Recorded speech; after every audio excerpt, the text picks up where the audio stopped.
Hey, welcome back to the American Dream. The entrepreneurial journey always has its ups and downs. Imagine the 2008 market crash causing you to lose $100 million. That's the story of David Meltzer, who joins us on the American Dream. And there's a lot more to your story as well. Written books, keynote speaker with Forbes magazine right in there. So got a lot going on, man. Yeah, a lot of fun, but it's part of being an entrepreneur, right? Yeah, so you've had your fair share of ups and downs. I know you write about it in your books. So I'm not sharing anything that you haven't personally, publicly shared. But for anyone who doesn't know you, give us the story. Where did you start? Take us up to 2008. Just real quickly, grew up poor, wanted to be rich so I could buy my mom a house and a car. Ended up making a choice out of law school to get into technology. Worked for West Publishing. In 9 months, made my first $1 million. Bought my mom that house and the car. What year was this? In 92. Okay. And then by 95, we got bought out for $3.4 billion. Set me in a different branding mode to brand myself as a technology guy. Wow. Went up to the Silicon Valley, raised $169 million for a company called EveryPath, wireless proxy server space, then got hired as Samsung CEO of their first convergence device, which we now call smartphone. So I was the CEO of the PCE phone, the world's first CE device. Wow. And made a ton of money. They kicked me out because the company got too big. I was out over my skis. Started investing in technology, real estate. My dad was a commercial broker. So I ended up with a golf course, a ski mountain, 33 properties here in San Diego alone. And I overextended myself, thought I could always borrow against the equity I had. The banks went under, and then all of a sudden said, as I was in lawsuits too, right, liquidating my ego, that's my terminology. All of a sudden they said, hey, you got millions of dollars, but you can't have it. I learned a valuable So you have all lesson. this equity in real estate and you can't tap into it. Can't tap into it. A lot of people went through that. I mean, even on a smaller scale. I mean, individual homeowners and everything else is a tough time. Yeah, so I lived here in Rancho Santa Fe. I just made a conscious decision not to fight it. I wanted to pay back everybody that I owed because I figured liquidating the properties through bankruptcy would pay any debts I had. So I actually came out of bankruptcy in a moral position that I felt comfortable with. But during that process, I met Lee Steinberg, the most notable sports agent, became CEO. What year is this? This was in 2008. Okay, so market crashes, you're going through all this, this liquidation, this BK. Yeah. Meet Lee Steinberg. Lee Steinberg. Within 48 hours, he hired me as his COO. Within 6 months, I became the CEO of the most notable sports agency. Most people know him from Jerry Maguire. Sure. So explain this. How do you go from tech to a sports agency and be able to carry the skill set over? Great question, because most people want to be Jerry Maguire. Sure. Right? And they still come up to me. I always focused, because I went from being a lawyer to technology, I always focused in on skills, knowledge, and desire. I played football and baseball in college. You know, I really a sports guy. I always dreamed of being a sports agent. But for me, I had developed skills. So when I talked to Lee Steinberg, I wasn't looking for a job. I was representing a friend for a reality show called Showtime. Okay. But I talked about my skill set, my administrative, my organization, my operation skill set, my ability to raise money, as well as my technology background, and it caught Lee's eye. And so out of all the thousands of resumes that he had to take Jeff Morad's job, the old owner of the Padres, who was COO of Lee's, I got the job. Wow. Because of my skills, knowledge, and desire. And they did. They translated completely over. And I still look for kids by their values, their skills, and their knowledge, not by whether they worked for CAA or David Dunn or anyone. Skills, knowledge, and desire. What were the biggest lessons you've learned through the adversity of 2008? Value. So I live my life. I wake up every morning now, instead of trying to take and compete, there's no resistance in my life. I actually shifted the paradigm and said, you know what? I have a great gift. I'm going to start giving it, meaning I pray to God for 10 people that I can help every day. It's very simple. I work just as hard. I love to work. I enjoy the pursuit of my potential. But my goal in life is to provide value, and I trust the universe that it'll bring everything back to me that I ask for, and I've learned to ask big. So you mentioned you're a former athlete, so you have that competitive spirit. Let's not embarrass myself, right? I played in college. Hey, I claim it too, and I didn't get through anything past high school. Right. But you have that competitive spirit in you, that entrepreneurial spirit. That kind of started you, got you to where you're going, but then over time, maybe humbled by 2008, you learned to focus more on values and giving, and you feel like that's reciprocated pretty well for you. Yeah, served my way up, served my way out. I still do. I trust in the fact that if I provide value, that the universe, it creates a void for the universe to fill, and it's much easier to fill that void than me making promises.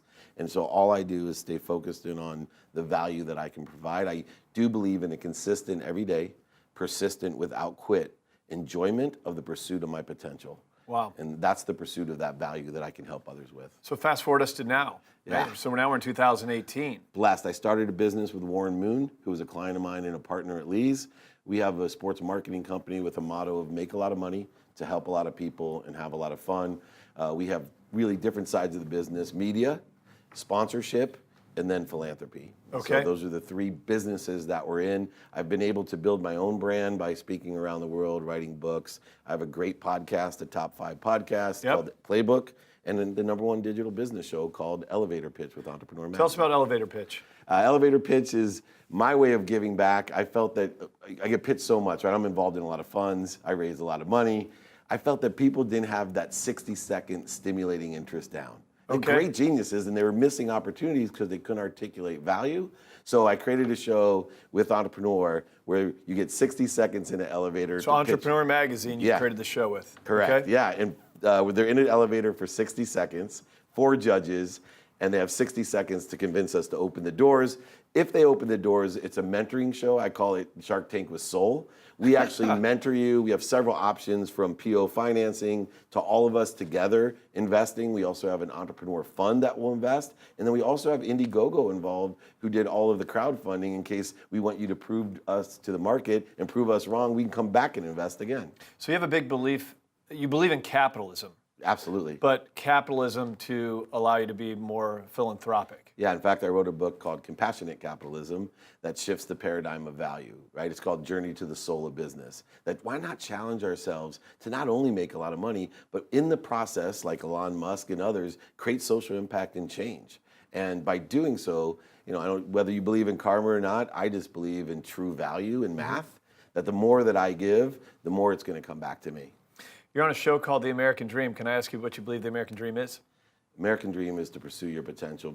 I travel around the world, I speak around the world, and not everybody has the opportunity to enjoy the pursuit of their potential. You can come here with nothing. I was born with 6 kids and a single mom in a 2-bedroom apartment in Akron, Ohio. Wow. And by the time I was 9, I was living in San Diego, and by the time I was 25, I was a multimillionaire. I was afforded the luxury of pursuing my potential. It's the only thing standing between you and the American dream, and your dream is you. Other countries, you can't say that in. Yep, love it. Wow. Dave, great interview. Thank you so much for coming on the show. Anytime. Thank you. All right, more of The American Dream coming up next.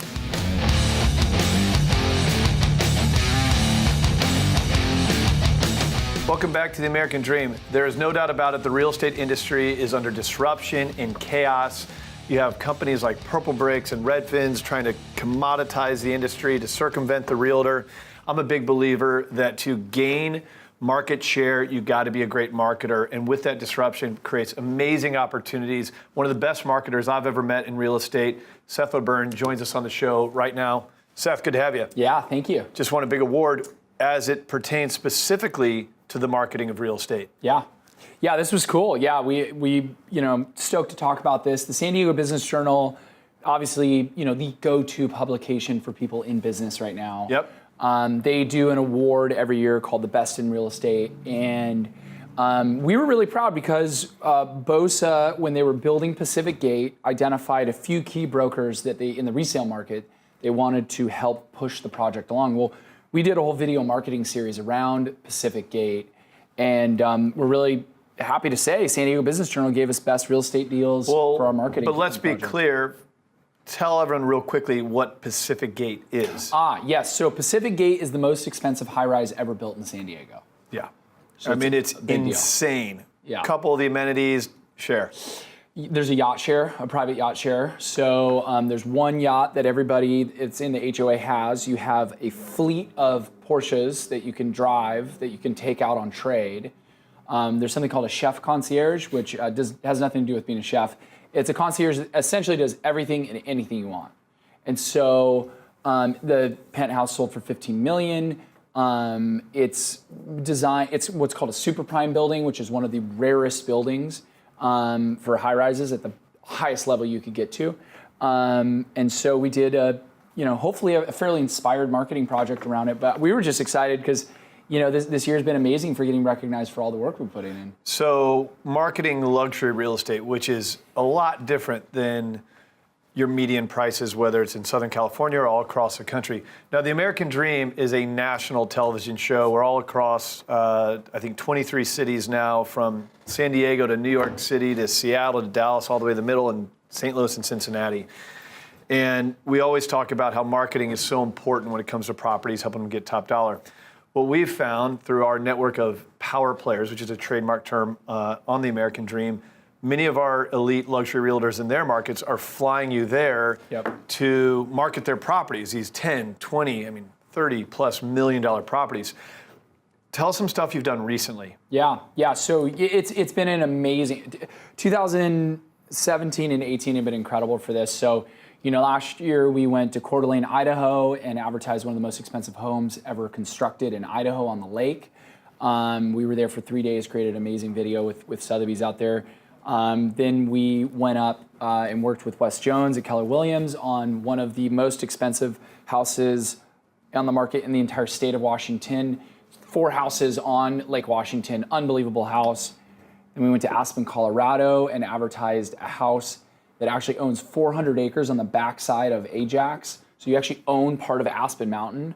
Wow. There's no way you can be king of the hill if you're not the king of Aspen, right? Yeah. That's where the billionaires pushed out the millionaires. So we got hired to go out there and advertise $30 million in real estate in 48 hours, and just came back from, I believe, my favorite trip we've ever done, which is we went to Steamboat, Colorado, and we worked with Steamboat Sotheby's and all the brokers there, and used the ability for us now to make our content national with the American Dream, but craft really highly produced content around this amazing place, Steamboat, Colorado. Most people have never been there, and I think it's one of the greatest places I've ever been. So let me chime in here. So you got these other top realtors all across the country. Now, some of them aren't tied into the American Dream. There's an average of 10 to 15,000 realtors per city across the country. They're reaching out to you and they're saying, hey, Seth, seen your work. A lot of people follow you on social media, which, by the way, I encourage you. You want to see some amazing videos and marketing, follow Seth O'Byrne on Instagram. But a lot of these people have found you. It's kind of a connected network. And they're saying, look, this is a really high-end property. I got to get this thing moving. I got to impress this seller. They're hiring you to come out. Yes. How does that work? Yeah, so we've got a deal that we're putting together in Hawaii right now, where we're working on the deal as a team. But we have a lot of deals. More often than not, we'll get brought into other cities, and it typically only works with trophy properties. Right, we're talking high-end. High-end, yeah. $5 million is probably enough to start thinking about doing this. But a lot of times we're focusing on 10 and to be clear, for those watching the show, you need this kind of marketing on a high-end property because you have international buyers. Many of those buyers are incredibly savvy, cash buyers from all over the world. So the whole open house in the front yard, couple posts on social media, that ain't going to get it sold, and it's certainly not going to get it sold for top dollar. Yeah. So these agents are saying, look, we love what you do. We like your strategies.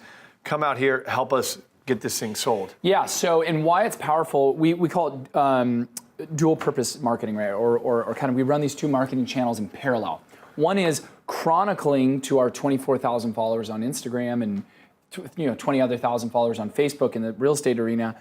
Like, we chronicle in real time us flying out there, the experience of seeing this part of the world for the first time, is showcasing all these amazing properties. And then at the end of it, we come out with usually a series of like 5 to 10 videos.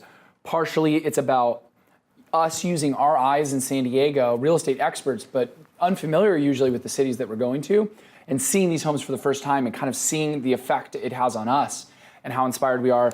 And then a lot of videos just down and dirty, like marketing the property and creating a series of videos that we then help them figure out a sequencing plan with. So on Facebook, we can essentially create a click funnel for luxury clients. We've got one that we're doing right now on a $20 million property. And we have identified 4 billionaires in China and Japan through these marketing techniques that we've learned. And we know that they're watching the content, and we're just spoon feeding them the exact perfect content for that property. It's been incredibly successful. And I hope it's the beginning of lots of this. No, it's fun to watch. So what Seth does better than anyone is he creates a story around the lifestyle of that property. And you would maybe call that content, right? Sure. A storyline, creating content. But then the distribution side of it is, you're mentioning targeting billionaires in other parts of the world where not only are you creating this great story, but you're finding the people to put that story in front of. I don't know anyone doing this all across the country. And I've been traveling, meeting the best brokers everywhere and sitting right next to who I consider to be the best. So if you are selling a piece of luxury real estate, great guy to learn from. If you are a realtor, great guy to maybe reach out to. I've seen it firsthand. It's been a remarkable journey to watch. Seth O'Byrne, Cool. Thanks for coming on the show. Thank you. More of The American Dream coming up next.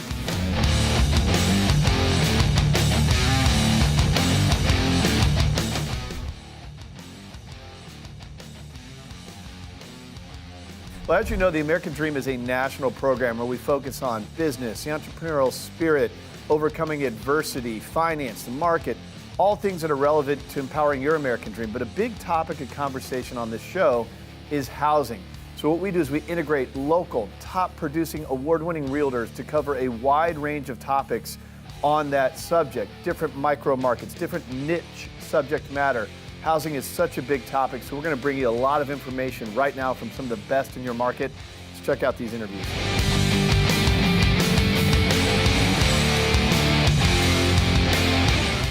Welcome to The American Dream. We're going across the nation to find out what's going on in the different real estate markets across the country. We are in Charlotte.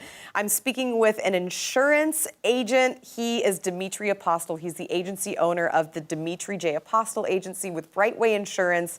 Dimitri, thanks so much for being here with us. Yeah, thanks for having me on. Of course. So we are talking about some fun stuff in insurance, and say a homeowner it's their primary residence. Do they need to notify their insurer if they happen to move out of that property? They do. It's actually extremely important that they do. Any change of occupancy, whether it be seasonal, maybe they're buying a different house and they're moving and they only use that a few months out of the year, or if they're renting it out, it's paramount that they let the insurance agent know that they're doing that, especially with a rental, because when you rent the house out, it changes the dynamic of the policy. So the policy on a standard homeowner's form is for you living in the home. Once you move out and rent it out, you have a big liability exposure. So if a tenant hurts themselves, or if one of the tenant's guests hurt themselves, there's a very high percentage of a denial potential on a claim. So anytime there's a change, if that's not your primary residence anymore, make sure to call your agent, because you really open yourself up for possible litigation should something happen on the property. I was going to say there's a lot that can happen if you do have a tenant in there. Say they got injured. Is there anything on an insurance policy, say under the medical payment section, that would help cover that?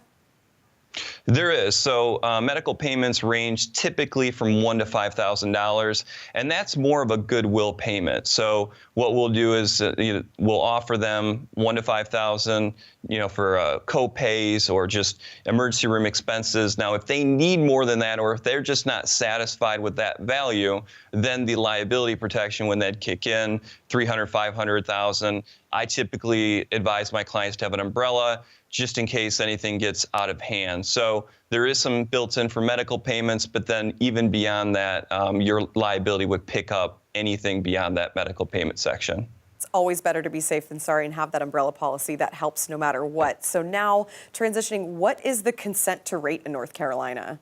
So consent to rate is, it's specific just here in the state. So no other states experience it. And a lot of my clients have no idea what it is, but it's important to understand what it is, because you may never have to deal with it, but there may be a time where on auto insurance, you add a young driver. On a home policy, there's a claim. So at renewal, it may trigger what we call as consent to rate. And what that means is you are consenting for the insurance company to rate you more than what the North Carolina Rate Bureau thinks you should be paying for that auto insurance or home insurance. Now, you'll get a form that you have to sign off on. So there's two things that you should do when and if you get that form. One, you should call your agent, ask them, am I getting the best value? Why am I signing this form? If the Rate Bureau says I should be paying less, do we have other options? So that's the first part of it. Sometimes, though, the dynamic of the policy lends itself to a consent to rate. So you might have to sign that consent to rate form. If you do not sign that form, on a home policy, the carrier has to cancel you by law. On an auto policy, they'll strip physical damage, meaning if you got into an accident, you rear end somebody, you want to file a claim, you didn't sign that form, you've got no coverage for that event. So anytime you get any mail from the insurance carrier, I know it's nothing anyone wants to do is open up more mail, but it is really important that you do, because if you don't sign that form and the carrier doesn't get it, your house burns down, you may not have coverage, you get in a car accident, you may not have coverage. So really important to A, have a dialogue with your agent, and B, if that's your only option, sign the form and get it back to your agent. There's a lot of unknowns in insurance in the world, so you have to have insurance. You've got to go to Dimitri Apostle. Thank you for covering the unknowns, what buyers could potentially be into with homeownership. So thank you again for being here with us on The American Dream. My pleasure. Thanks again for having me. Of course. Thanks for watching The American Dream. We'll be right back with more.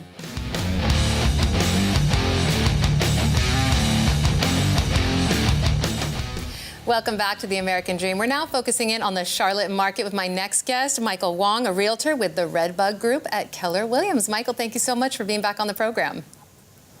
Thanks for having me again, Jen. So, Michael, I know that the last time you were on the show, the Charlotte market was still going through unprecedented growth. Has this continued? Is it still going so strong? Absolutely. I think this summer has been incredibly strong for the Charlotte market. As we talked about before, inventory is still very low and demand is still very high, which is keeping buyers on their toes. It's definitely still squarely in the seller's market.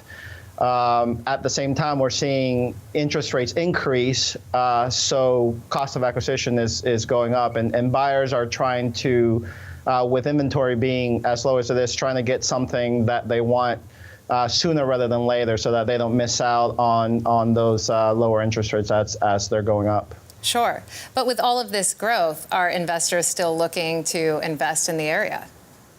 Absolutely. I think there's lots of investors out there. We work with a few. The majority of the investors that we currently have been successful with buy and hold strategies, looking at pocket value areas and renting them for 3, 5, 10 years down the road. When we talk about investors that want to do some fix and flips, local investors are still finding opportunities, but we've talked to a lot of out-of-town investors who are having a little bit more difficulty just because they don't have a local person on the ground and don't know the area as much. Charlotte is changing, and it's so dynamic right now that when you don't know the area really well, it really doesn't allow you to make a competitive analysis. So from that standpoint, I think that local investors are having a little bit more of a leg up than people that are coming from other parts of the U.S. So, Michael, what are a few tips then that you can give those investors that are looking to come into the area that might not be that familiar with the area? What can they do, and how can they score the best buy? Absolutely. I think that you really have to find a realtor that you can trust, that has worked with investors like that in the past, and that understands where the new pockets of opportunity are. There's definitely, as Charlotte is growing and expanding, prices in some areas are still somewhat depressed. That's really where some of these people can get their most margins. At the same time, you need to find somebody that has not only the tools, but the contacts with builders and inspectors that will be able to give you a better analysis on how to measure those investments. So, Michael, you're saying that there are still deals to be had. Yes, absolutely. Like I said, I think that as any investment, there's always going to be some inherent risk.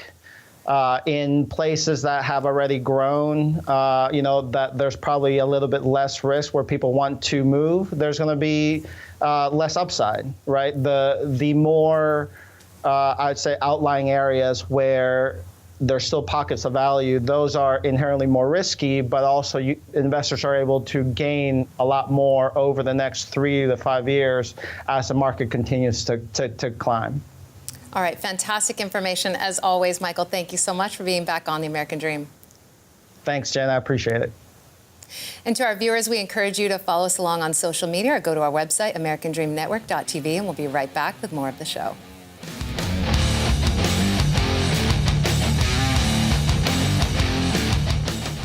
Welcome back to the American Dream. And now for our Mortgage Minute, I want to welcome back onto the program Lisa Marie Shapiro. She is the Senior Mortgage Planner with Fairway Independent Mortgage Corporation. Lisa Marie, thank you so much for being back on the show. Absolutely. So Lisa Marie, tell me some questions that buyers are asking you right now that might be a little bit outdated. So a funny story is about that. I was actually starting to go through the list of items that I need to put together for my daughter going back to school for first grade. And looking back and thinking how different it is from the list of items that she needed for kindergarten and even before that in pre-K, and then was thinking about how different all of those are, those items needed, rules and guidelines and everything from when we all were in school. And I thought that was a really good parallel to the mortgage industry and how there's still some outdated information that buyers do ask that's floating around. I've had a couple of first-time buyers recently ask me, do I need to buy a home that's 2, 3, 4 times my income? What's my number? What does that look like? And the answer really kind of depends on what their debt load looks like on a monthly basis. Somebody that has less debt can afford to buy more. Somebody that has a lot of debt shouldn't be buying as much. And the same thing can be said, in fact, on refinances. People will say, oh, well, you shouldn't refinance unless your interest rate has dropped a full point. And that also made sense back in the day when rates were, 10, 12, 15%. So if it dropped a point then, sure, it made sense. But with rates being less than half of where they were then the margins don't need to be quite as much. So I just thought it was kind of interesting on a lot of that information and questions being asked lately that it really takes a true mortgage professional to talk to that person and really go over a mortgage plan specified to their needs. Exactly. That's what I'm hearing from you. The rules have changed. Talk to a mortgage planner such as yourself. Lisa Marie, thank you so much for being back on the show today. Thanks so much for having me.